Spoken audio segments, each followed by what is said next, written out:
नाज़िन सॼी सिंध जियां दोदापुर में भी करबला जे शहीदन की याद में मजलिसूं बर्पा करे आज़ादारी जो सिलसिलो जारी है। इमाम बारगाह दरे बतूल में आज़ादारन पारां मजलिस आज़ा मुनक़िद करे टांडन ते मातम कयो वियो।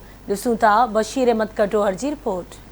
सिंध के ॿियनि शहरनि जियां दोदापुर में भी मजलिस आज़ा ऐं आज़ादारी जो सिलसिलो जारी है। करबला के शहीदन के भेटा पेश करण लाइ दोदापुर के मरकज़ी इमाम बारगाह दरे बतूल में आज़ादारन पारां साईं अली शाह बुखारी की अगवाणी में सीना ज़नी करे बाह ते मातम कयो वियो। उन मौके ते अगवाणन आवाज़ टीवी न्यूज़ सां ॻाल्हाईंदे चवण हो त मातम 35 साल थी विया आहिनि। इहो असांजो जारी सारी आहे। असां रस में बीबी ज़ैनब अलैहिस्सलाम जी मल्हाईंदा आहियूं, जेको शाम जे शहर में अमा खे टांडन तो गुज़ारी वियो। इहा उन जी रस्म सां बाह जो मातम करनि। सफ़ाई सुथराई जी इहा ॻाल्हि आहे त सफ़ाई असां वटि को बि न आहे। ॾिसो था घिटियुनि में पाणी बीठो आहे। अल्लाह इन खे ईअं हमेशह कामयाबु रखे वा। असांजो इहो ई चवणु आहे वा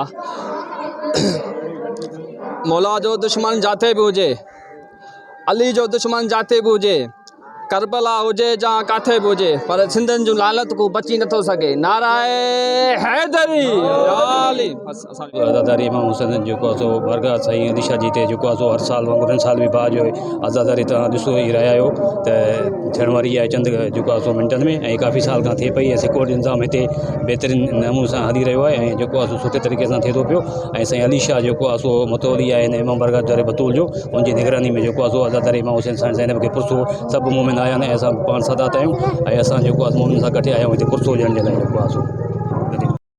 उन मौके ते अगवाणन जो चवण हो त करबला के शहीदन दीन ए इस्लाम खातिर यजीदन सां मुआदो अटकाए पंहिंजे जान जो नज़रानो ॾेई इस्लाम के ज़िंदा रखियो।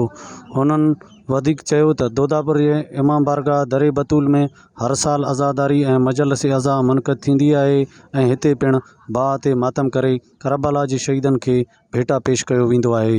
कैमरा टीम सां गॾु बशीर अहमद कटोहर, आवाज़ टीवी न्यूज़, दोदापुर।